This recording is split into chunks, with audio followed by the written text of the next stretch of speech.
Moving on now, after years of calls for immigration reform, it looks like that reality could be in the not-too-distant future. A bipartisan group of senators, the so-called Gang of Eight, held a press conference just moments ago detailing a four-point plan to immigration reform in the U.S.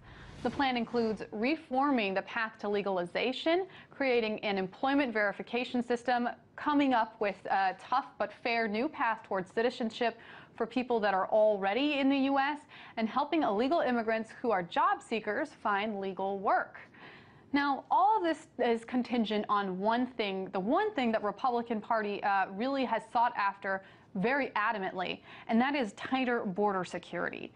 So to talk all this talk of reform is seen as a huge victory for the minority community, but how likely really is it that the agreement will pass? And I want to know how far this reform actually goes and if it goes far enough. So for some answers to that, I'm joined by Juan Gutierrez. He's the director of Vamos Unidos USA.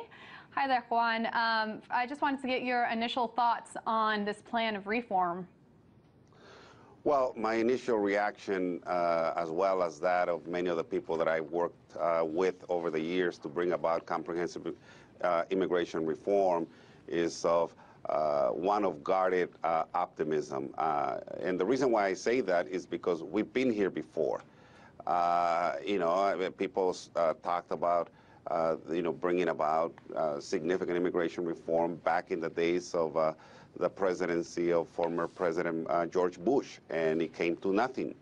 There's been promises in years since. Movement was made in different aspects of immigration reform, and that also came to nothing. For example, the DREAM Act that would have legalized people that were brought as children by their undocumented parents to the States and grew up in the States as United States citizens. But having said that, I am optimistic that this time around, because of the changes in the politics of the country, where Latino voters have become a significant percentage of the total number of voters in presidential and other important national elections. I think that everybody has recognized the fact that that is a factor that will continue to grow. In other words, the number of Latino voters is likely to continue growing over the years. Every month, just as an example of that point, about 50,000 U.S.-born Latinos become of voting age. They reach the age of 18. That's 600,000 new voters every year. It's quite a large amount of people, and that's obviously going to mean a lot of people that are new voters. So let me ask you this, Mr. Gutierrez: does this reform bill go far enough? Well, like they say, the devil is going to be in the details. I think that the fact that this bipartisan Senate committee, the fact that they recognize the need to bring about comprehensive immigration reform, which includes a path to citizenship, although we still don't know all the details that will get us there, is included in the plan, or in the parameters that will be the basis under which they will be discussing all the details of the plan. It's a hopeful sign.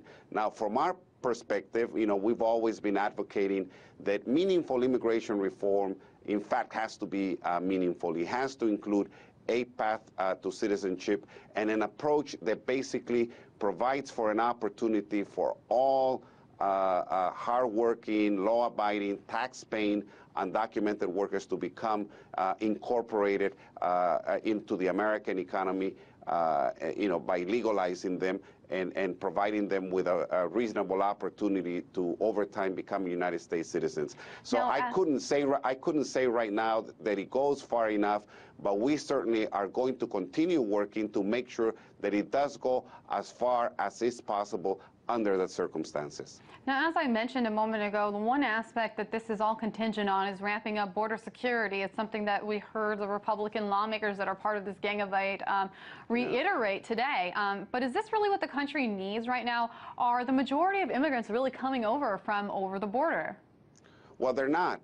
In fact, I think Republicans have recognized that since 2005, to now, arrests by Border Patrol agents along the Mexican-U.S. border, in total numbers has dropped dramatically, close to 80%.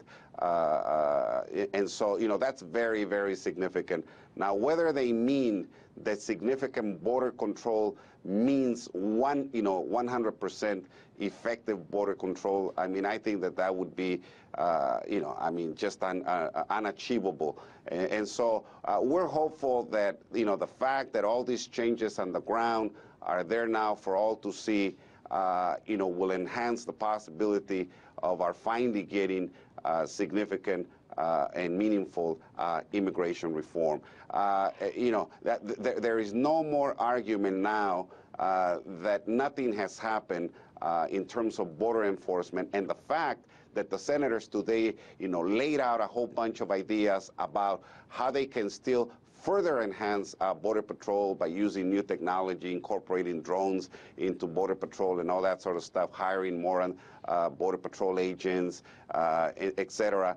I think that it really leaves very little room for argument for the enemies of immigration reform in the fringes of the Republican Party. So we're all hopeful that that we're moving in the right direction. Now, Mr. Gutierrez, there's a lot of questions over why now. That's a really big question, is why now?